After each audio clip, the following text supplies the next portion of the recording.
কমলাপুর ও বিমানবন্দর rail station থেকে আজ দেয়া হয়েছে 2 জুলাইয়ের রেল টিকিট। সকাল থেকেই কমলাপুর রেল স্টেশনে টিকিটের জন্য মানুষের ভিড়। তবে যারা লাইনে ছিলেন তারা সবাই পেয়েছেন ঘরে ফেরার টিকিট। ঝামেলা ছাড়াই কাঙ্ক্ষিত টিকিট পেয়ে খুশি যাত্রীরা। 2 ঘন্টা দাঁড়ানোর পর টিকিট পাইছি, যার কারণে ভালো লাগছে। চিন্তিতই ছিলাম যে অনেক লম্বা লাইনে দাঁড়িয়ে থেকে টিকিট কাটতে হবে, তো এখন এসে দেখলাম মোটামুটি ফ্রি আছে। গতবারে যে ভিড় ছিল এবারে অতটা ভিড় নাই। অন্যবারের তুলনায় এবার ভালো এবং প্রশাসনিক ইয়েগুলা সবকিছু মিলিয়ে ভালো লেগেছে। এই দৃশ্যই বলে দিচ্ছে ট্রেনের টিকিট পেতে চিরচেনা সেই ভোগান্তি এখন আর নেই। এরই মধ্যে আগামী 25 জুন প্রধানমন্ত্রী শেখ হাসিনা উদ্বোধন করতে যাচ্ছেন সোনার বাংলা নামে নতুন আরেকটি ট্রেন, যেটি সংযুক্ত হলে যাত্রী ভোগান্তি অনেকটাই কমে যাবে বলে মনে করছেন কর্তৃপক্ষ। এবছর আমরা যাত্রী সাধারণের জন্য প্রতিদিন প্রায় 43,000 টিকিট আমরা বিক্রি করতে পারছি।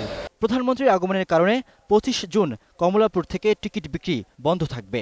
এদিন আগামী 4 জুলাইয়ের আগাম টিকিট বিক্রির কথা ছিল। 4 জুলাইয়ের টিকিট বিক্রি হবে 26 জুন, আর 5 জুলাইয়ের টিকিট পাওয়া যাবে 27 জুন। টিকিট কালোবাজারি ঠেকাতে সার্বক্ষণিক নজর রাখছে সাদা পোশাকের পুলিশ। আমরা পেপারে বিজ্ঞপ্তি দেব, আপনাদের মাধ্যমে সব জানিয়ে দেব। এদিকে ঈদ যাত্রা নির্বিঘ্ন করতে বিশেষ নিরাপত্তা নিয়েছে রেলওয়ে পুলিশ।